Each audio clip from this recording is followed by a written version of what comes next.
this short documentary series on the humanities in Europe today, which starts from Europe but will expand to cover, I hope, the whole world, is the initiative of the European network of humanities centers and institutes.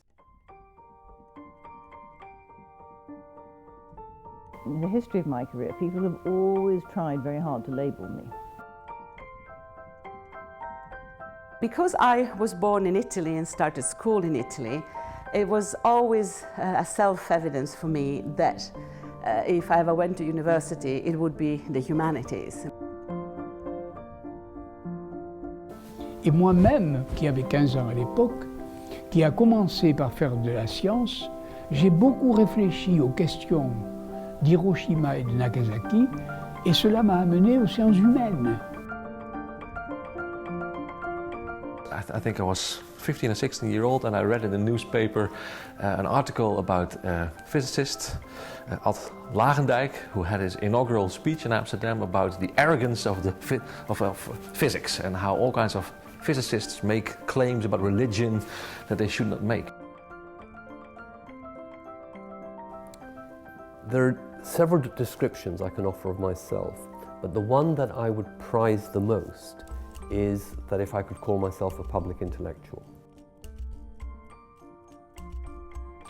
I'm mainly an empirical scientist who works on animal behavior and animal cognition, but I write popular books, and as a result I get in touch with all sorts of people.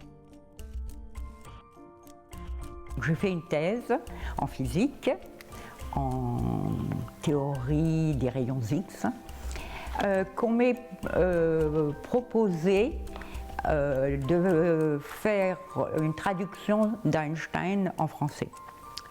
Alors c'était sous l'égide du CNRS dont j'ai déjà parlé, c'est-à-dire ceux qui coordonnent toute la recherche en France. Je devais diriger une équipe qui comprenait des philosophes, des scientifiques, des germanistes, des historiens. C'était une quinzaine de personnes et il y en avait 8 qui vraiment travaillaient, faisaient le travail de tous les âges. Now, one of the things that attracted me to the humanities in the way that it was being taught in the Commonwealth British education system is that it had built in a great sense of connection to the community.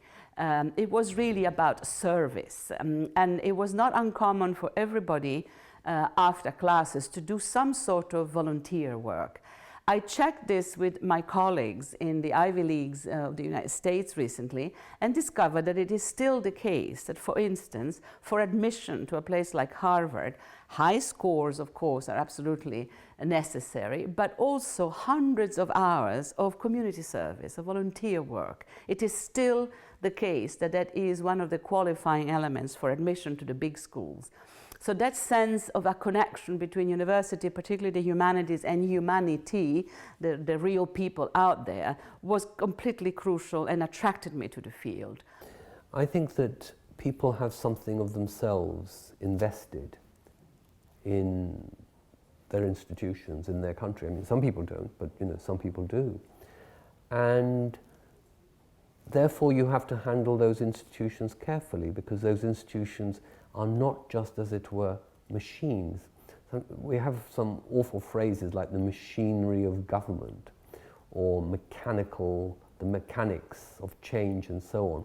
So I don't see society or politics in terms of those metaphors, machine metaphors. I see it as something more organic and ecological, and as institution, as repositories of the work, the creativity, the experience, and the identities of people. Je suis à la retraite depuis 13 ans, c'est-à-dire que ça veut dire que je suis pensionnée de l'État français pour les bons services rendus auparavant.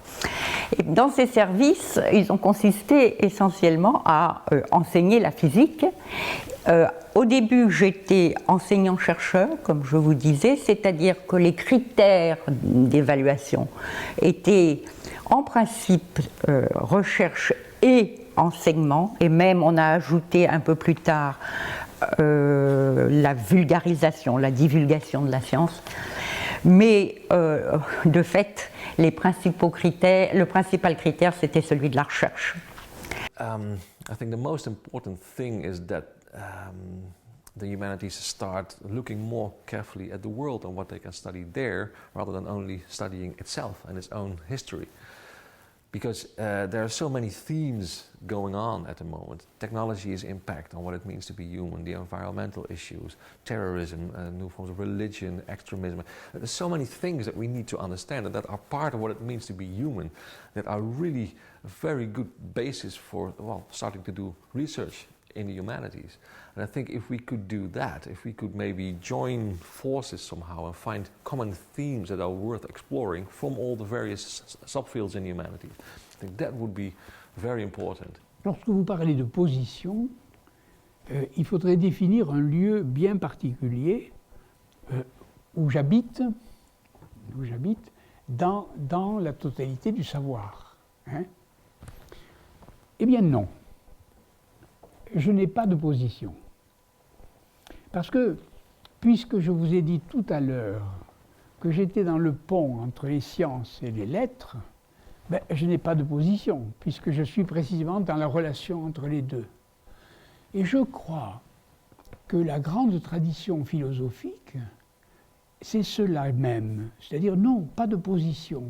You need also not only to be multidisciplinary in your own way of thinking, or perhaps interdisciplinary, but you need to be able to work in multidisciplinary teams, and that means respecting the way that other people set research questions, what they think the problem is.